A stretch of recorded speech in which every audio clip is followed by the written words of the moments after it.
Sheesh, politicians these days.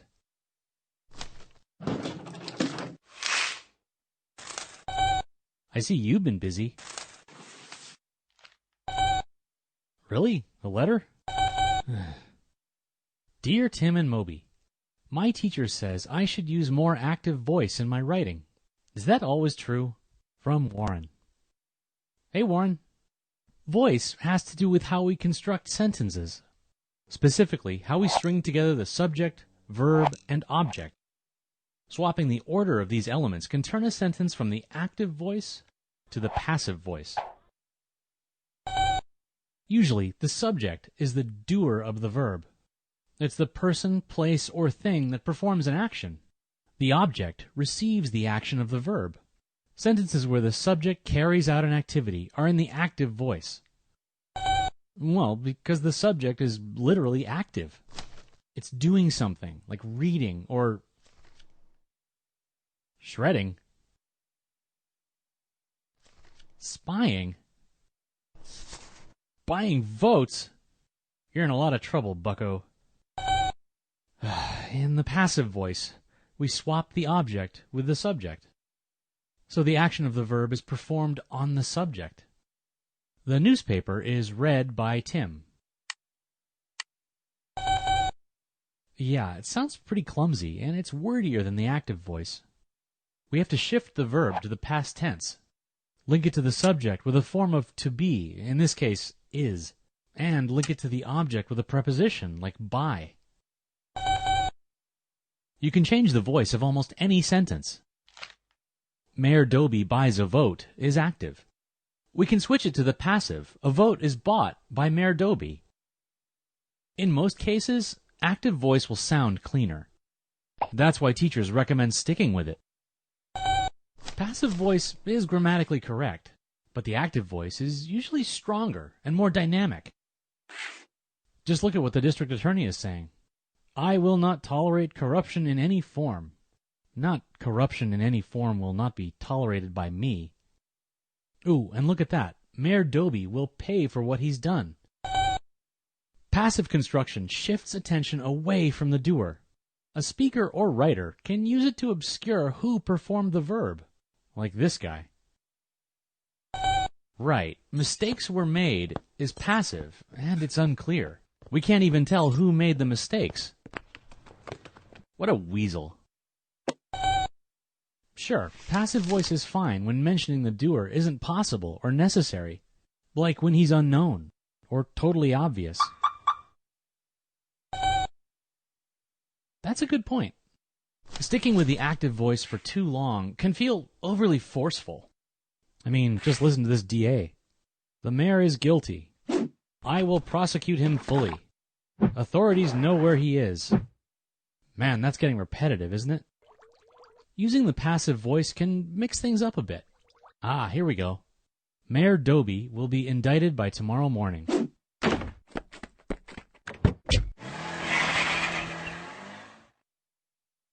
Huh.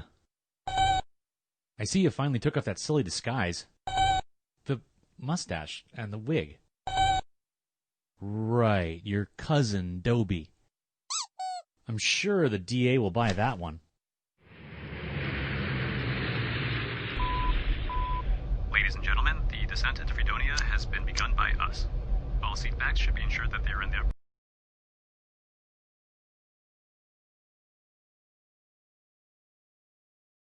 I think I'll have ham and Hey, you interrupted me when I was ordering. You have to wait your turn. Okay, I'll read the letter. Dear Tim and Moby, what's the difference between a hyphen and a dash? From Marshall. Yeah, I get those mixed up sometimes too.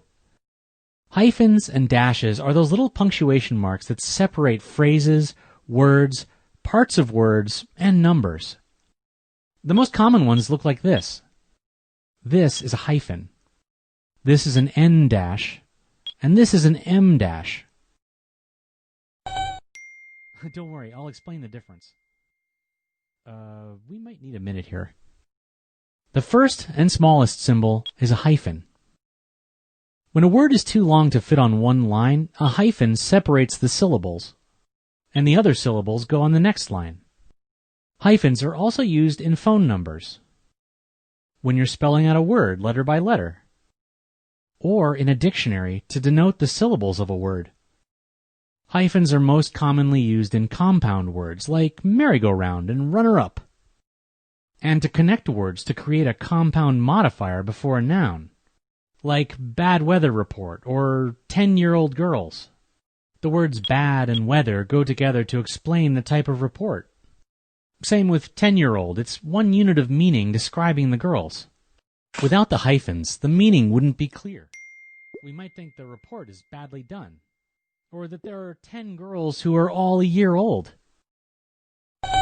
Yeah, you could also clarify by rephrasing, like the report about bad weather and the girls who are 10 years old. With the descriptions after the nouns, we don't need hyphens. The meaning of the phrases is clear without them. Okay, on to dashes. Like hyphens, they're usually used to break up words, phrases, and numbers, but for different reasons. The N dash is slightly longer than a hyphen. It's the width of an uppercase N. An N dash usually means to or through and is used when writing time intervals or number ranges. So you would say, the store is open Tuesday through Saturday, 10 a.m. to 7 p.m., and use N dashes for both. Or she took the New York to Washington, D.C. bus. Get it? An M dash is an even longer line with the width of an uppercase M. It's used to separate an idea or thought, to draw special attention to it. Like this. I saw Moby sneak a piece of cake, the one I'd made for my mom's birthday, and then drink milk straight from the carton. M dashes are also used when there's an interruption or break in a sentence, like for a sudden change in thought. I sure could use a piece of apple pie right now. Wait, was that Cassie? They're also used to add explanation or emphasize surprising info.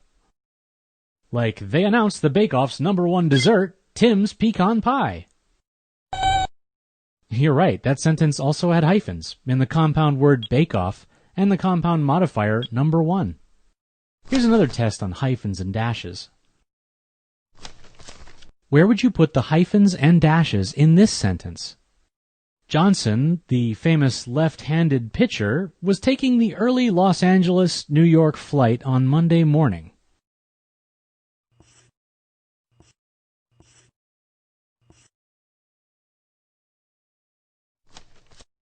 Nice job. You really know your